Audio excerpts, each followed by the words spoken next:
بسم اللہ الرحمن الرحیم۔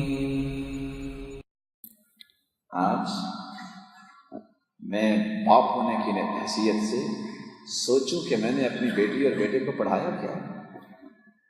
صرف بلا لگانے کے لیے؟ سکول کی تعلیم بری نہیں ہے، سکول کی تعلیم بھی بری نہیں ہے۔ تعلیم وہ دلوائی جس میں سوائے دین کے اوپر چھری چلانے کا کچھ نہیں ہے۔ کبھی کسی دینی مجلس میں لے کے گیا، کبھی بیٹی کو کوئی دینی مجلس میں نے اٹینڈ کروائی، کس بات پہ رونا؟ میری تربیت کا تو ہدف یہ تھا، بیٹا پڑھو گے تو اچھی نوکری ملے گی، اچھی نوکری مل گئی پھر جہنم میں؟ غلط تربیت۔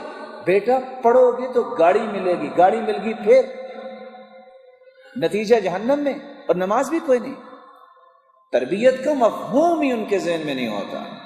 یہ کیوں نہیں کہتے بیٹا پڑھو گے تو اللہ راضی ہوگا؟ جب رب راضی ہوگا تو چیز باقی بچے گی کوئی نہیں۔ ہماری تربیت کا ہدف ہی غلط ہے۔ میں آپ کو اللہ کی قسم دیتا ہوں، دیانتداری سے مجھے بتائیے، جو شخص اپنے بیٹے اور بیٹی کو قرآن نہیں پڑھاتا، او لیول اور اے لیول کرواتے، آخر کیوں کرواتا ہے؟ صرف اس لیے کہ اچھی نوکری ملے گی۔ اور مقصد ہوتا ہے؟ یا کوئی ایسا انسان دکھائیے، ہاں ایسے ہیں اللہ کے بندے، جس نے وہ تعلیم پڑھ کے دین کی بھی خدمت کی ہو؟ وہ انگریزوں کے بوٹ ہی چاٹتے نظر آتے ہیں۔ ان کا معیار، ان کی سوچ، ان کے تخیلات میں اگر کوئی بستا ہے تو وہی بستا ہے جو مظاہر ہے۔ انگلینڈ نے یہ کیا، امریکہ نے کیا، اور یہاں رک کے میں مثال دوں گا۔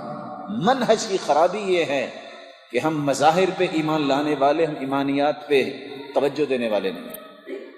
یا ایھا الانسان ما غرک بربک الکریم۔